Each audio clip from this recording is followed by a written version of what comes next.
out-of-control moments on paternity court. Now, Mr. Reed, you were perfectly fine when she was one of many. Now you got a problem because you was one of many. No, I don't have a problem. No.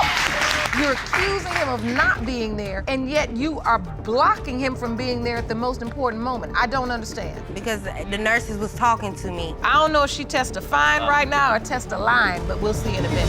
Sometimes it's the simplest of paternity cases that spiral completely out of control. Mr. Taylor and Miss Orr had an electrifying romance, but unfortunately it came to an end after 2 weeks. But then Miss Orr showed up with a positive pregnancy test, and since then, it's been a downhill journey. I have tried to get a DNA test from the moment I found out about Eric, and she has denied it, dodged it every which way she can. Ms. Orr, are you trying to avoid the DNA test for Eric? No, Your Honor. I believe that Michael, if he wants a DNA test, he needs to get it done, not me. It's not my job. Surprisingly, this isn't the first time that Ms. Orr has trapped Mr. Taylor into taking a DNA test. It seems that she's the one who's creating problems, because whenever Mr. Taylor asked for one, she would always end up fighting him. She thought that because baby Eric looked just like Mr. Taylor, there was no need for a test. And how many times did you have sex within that 2-week span? I had sex with her for like that week, and I had sex with her a couple more times the next week. Was Mr. Taylor the only man you were intimate with, Ms. Orr? There's other men, but at the time, Mr. Taylor was the only one that I slept with when I was off my birth control. Judge Lauren asks them what happened when Ms. Orr found out she was pregnant. Ms. Orr says that she went to Mr. Taylor and confided in him. But according to Mr. Taylor, she's lying, and they were never in contact during the time of pregnancy. I found out the baby was born a week after. Oh, a week after the baby was born. Right. So wait a minute, Ms. Orr, now you're certain Mr. Taylor is your child's biological father. You go into labor and you don't even give him a call. You give him, exactly. You reach out on Facebook to say, I'm pregnant with your baby. You don't reach out on Facebook to say, I'm having your baby. It's really shocking that Ms. Orr forgot to mention to Mr. Taylor that she was carrying his potential baby. In fact, she had 9 months to do so. But she only revealed it to him when she went into labor. What's her excuse? That everything was happening too fast? You're accusing him of not being there, and yet you are blocking him from being there at the most important moment. I don't understand. Because the nurses was talking to me at the time. I couldn't really talk to my family members. The nurses were talking to you for a week straight? Telling me everything, pretty much. I don't know if she testifying right now or testifying, but we'll see in a minute. Even Judge Lauren points out that while Ms. Orr keeps accusing Mr. Taylor of not being with her during the pregnancy, she was the one who kept stopping him from contacting her. So who's to blame here? Now the question is, does Mr. Taylor want to be a part of his baby's life? If you are the biological father, you intend to be a part of baby Eric's life? I've been here since I found out about him. I don't think any child deserves to grow up without a dad.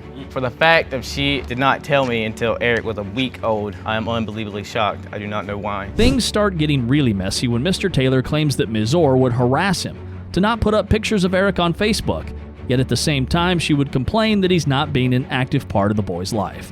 What exactly did this woman want? Why do you send him a collage of pictures with the baby and another man? To let him know, Eric does not look like another man. Your Honor, she has went as far as saying the child had a crooked penis, and I have a crooked penis. She asked me if I had one. I said yes. She said, so how can you deny that this is your son? Is there any reason behind why Ms. Orr keeps running away from DNA tests?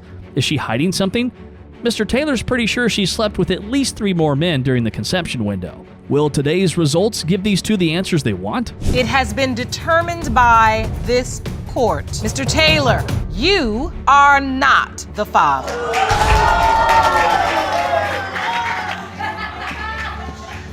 Calm down, Mr. Taylor. I know this was disappointing. I could tell from the pictures you had formed a bond with the baby. Ms. Caples has a lot of beef with Mr. Harris and his girlfriend. Her mission today is proving to him that he's the biological father of 15-month-old Jason, and he's not getting out of court without signing the birth certificate and accepting responsibility for the little boy. We were never in a relationship. Let's clarify that now. We were just sleeping together. That's pretty much it. Were you in another relationship? No, I was not, no. No, I wasn't. You find out you're pregnant. Obviously, you weren't using protection if there's a question that he's the biological father. Yes, Your Honor. Right off the bat, Miss Caples makes it clear to the entire court that she was never in a romantic relationship with Mr. Harris. Things between them were strictly physical. Judge Lauren asks if she was in another relationship, and she completely denies that as well. Why do you believe that Mr. Harris is denying your son? Your Honor, I am here today because Mr. Harris is going to sign this birth certificate today right in front of his girlfriend. She has a lot to do with why he is denying my child. She is very immature. When Miss Caples got pregnant, she texted Mr. Harris. But Mr. Harris says that right after he got her text, she disappeared from his life for months. After that, he got into a relationship with Miss Mayfield.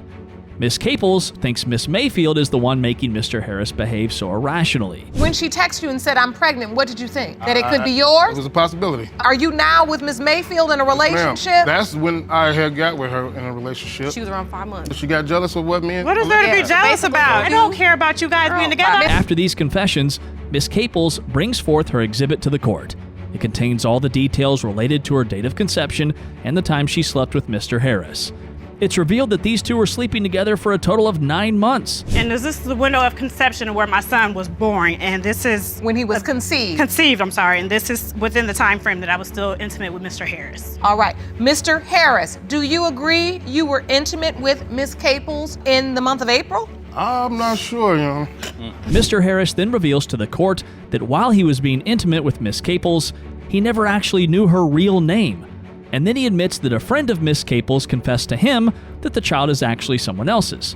So who is really telling the truth? Her best friend, she told me that the kid is not mine. She did have sex with one guy. And, After the fact. No, and after he she confronted said her it was about only the- one After time, the but that's fact. all it takes. Why would I bring it up, Your Honor, if it was after his time? I was already pregnant, and I didn't even know I was pregnant. That's nasty. Miss Mayfield keeps throwing in snide remarks, but Judge Lauren scolds her and tells her to behave like an adult. When Miss Caples went into labor, Mr. Harris didn't even show up. Will the DNA results solve this mess for them, or will it make it worse? It has been determined by this court. Mr. Harris, you are not the father. Thank you. Miss Well, I would Caples. like to publicly apologize to Mr. Harris. I honestly thought that it was yours. We messed around. We were intimate a lot, and you know we were. never It was a denied very it. big possibility that it was yours. Mr. Reed's in for a ride, because not only has he got 4 wives, he's beginning to doubt the paternity of a child he had with Miss Marsh. According to him, Miss Marsh is trying to trap him into a relationship with her. Will today help him prove her wrong? Where'd you meet? We met in Columbus, Ohio, but I lived in California. So you all started dating? No, I flew back to California. It was a long distance relationship, Your Honor. So at what point does this relationship turn into a sexual, physical relationship? When I relocated to Columbus for work. Why does Miss Marsh keep insisting that Mr. Reed's baby Tamari's father? Well, Miss Marsh tells the entire court that she's not interested in a relationship with Mr. Reed, and all she really wants is for him to step up and accept responsibility as father of the baby. I love children, so I threw a birthday party for her oldest daughter, yes. All right, so in your mind, was this a relationship or were you? She knew I was dating other women. I never knew he was dating other women. On Torrance's birthday, he asked me to go on a trip with him to a resort with his family. When we get to Missouri, 2 women pop up at the hotel room, and he said, "This is my wife." Your Honor, and I said, "It's over." Even Judge Lauren is shocked that Mr. Reed tried to make Miss Marsh meet his wife. What kind of man takes his girlfriend on a vacation only to introduce her to his partner? That sounds pretty crazy. Miss Marsh felt very betrayed and immediately decided to go back home. I didn't know nothing about him wanting 4 wives. Come on, Miss Marsh, cut it out. So you believe? So it's your testimony. You informed her of Yes, your it is. desire. Yes, it is. When my mother addressed to her, she's like, "Miss Marsh, you knew my son was wanted 4 And I wives." told his mother. No, Your Honor, I told his when his mom No, said my that, mother's when a his mom- Baptist. Between all of the chaos, Miss Marsh felt like she had been tricked. And now Mr. Reed is thinking she's tricking him into accepting paternity of baby Tamari. Miss Marsh's mother is also in the court, and she describes how betrayed they felt by Mr. Reed's behavior. And Miss Marsh, your tears And then right when- now, what are you feeling? You just feel. It's like I've been knowing him since I was 18, and this really hurt. This hurt. And then he want to go travel state to state to have different babies and find another wife, and he get these women involved, and they write me. Eventually, Miss Marsh started discovering that Mr. Reed had more wives hidden. He insists that he had already told her about them, but Miss Marsh says that she was kept in the dark all this time. Judge Lauren then gives Mr. Reed a scolding about misleading a poor young girl like Miss Marsh. So you done come and got this young girl. You sold her a whole bunch of dreams. I didn't sell her nothing. And I believe. She's steady talking about what I'm doing, but she have numerous men. Yes, you do. Are you serious? Yes, Come you on do. now. Come on now. man. Don't do that, Really? baby. Don't you do didn't that. have a man when I came to Columbia? Your Honor, me and the guy, we had broke up 2 months prior to him coming down there. I broke up with him for torrent. When Miss Marsh got pregnant, Mr. Reed easily admitted that he thought he was the father. But then he started having doubts and thought Miss Marsh was sleeping with an ex. Miss Marsh proves to the court that it's not true, and Mr. Reed only wants to find a way to not pay for the bills. So what is your doubt exactly? Because you have not testified. Because every time she get angry with me, the first thing she do is say, "You're not the father." Ms. Marsh, when you're angry with him, do you tell him this is not his baby? Because he's always trying to do something. But that's yes. Question. But that is yes. Women just don't seem to understand. That's a bell you can't unring. At first, Mr. Reed left Miss Marsh heartbroken over all the wives he was keeping secret. Then he didn't support her throughout the pregnancy. Now, all she wants is to move on from this traumatic relationship and for Mr. Reed to accept Tamari as his daughter. What will the results say? In the case of Marsh versus Reed, Mr. Reed, you are not the father. Now I feel like the goofy. All the time I'm believing she knew this. I done flew all the way down here to look like a goofy. Now, Mr. Reed, you were perfectly fine when she was one of many. Now you got a problem because you was one of many. No, I don't have a No, I don't have a problem with it. It's a good lesson to know that revenge sex isn't going to help your cause. Ms. Wolf knew her ex was cheating on her, and when she told Mr. Cottle about it, he suggested they should get back at him. And now Ms. Wolf has a baby boy whose paternity is in doubt. My ex-boyfriend, Lucas, he cheated on me with one of my friends. So I was talking to his friend, which was Andrew, and Andrew was like telling me that, we should get back at them. We should have revenge sex. We should, and we did. So while I was still dating Lucas at the time, I was sleeping with Drew also. After all the revenge, Mr. Cottle and Ms. Wolf ended up in a relationship. Now they're engaged to get married. But Mr. Cottle refuses to do so until he's certain Zane's really his son.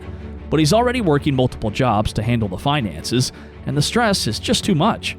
But how did this mess start? One of my friends texted me. So then did you confront Ms. Wolf? Yes. What did she say? She was pretty much denying it all. So you didn't want to tell the truth, Ms. Wolf? I did tell him that I did sleep with Andrew for the revenge sex, but I did not tell him that I was continuing to sleep with Andrew. No, I did not. So when Ms. Wolf first found out about the pregnancy, it was Mr. Chittum she went. He then drove her to the hospital, but all the time he kept thinking that there's no way the baby's his. Mr. Chittum believes they had lots of unprotected sex, but it never got Ms. Wolf pregnant before. So you continued to have sex with her? Yes, Your Honor. Until when? 3 weeks before Zane was born. Not true, because he is a pathological liar. He likes to lie about everything. Is this why you agreed to submit to a polygraph test to prove that you are telling the truth? Yes, Your Honor. Ms. Wolf calls Mr. Chittum a pathological liar, but the lie detector proves her wrong. Now the entire court knows that she's the one who's been lying. Then Mr. Chittum also reveals that Ms. Wolf isn't as innocent as she looks before. Once they broke up and she started dating Mr. Cottle, she still slept with Mr. Chittum. And so you're saying you were intimate with Ms. Wolf at Mr. Cottle's house? Yes, Your Honor. How often? I say at least about once a week. And so these messages you have say what? She would want me to come over and pretty much please her because she kept saying that her boyfriend could not do it. Who knew that Ms. Wolf had so many tricks up her sleeve, as well as multiple men at her beck and call to always please her? Judge Lauren is extremely shocked, and Mr. Chittum submits his phone for evidence so everyone can see the messages for themselves. So this message was from approximately 3 weeks ago. God, he got me so angry. And then the next line is, come blank me. He answers, why? And you answer, I just haven't had good blank in forever. I'm sorry. Despite all the proof, Ms. Wolf has the audacity to say that Mr. Chittum's lying. She says he's only doing this to sabotage her relationship with Mr. Cottle, but all the evidence is in front of the court. So did Mr. Chittum go and have sex with Ms. Wolf knowing she was in a relationship? So now you admit she asked asked you to have the sex, but you didn't go have the sex. Yes, Your Honor, because I had a girlfriend that I was trying to stay loyal to. So other times you were in Mr. Cottle's house having sex with Ms. Wolf. Yes, Your Honor. Just because I get upset at my boyfriend and I did message you, does not mean that I had sex with you. Like, he just admitted. As if anything makes those messages okay. Poor Mr. Cottle has to stand in court and feel embarrassed that this is what his fiancée had been up to. No wonder he doubts the paternity of baby Zane. Can the results help control all this chaos? It has been determined by this court. The biological father is Mr. Cottle. And so where do we go from here? I'm gonna try and see where things are going between me and her, but it's not completely promised.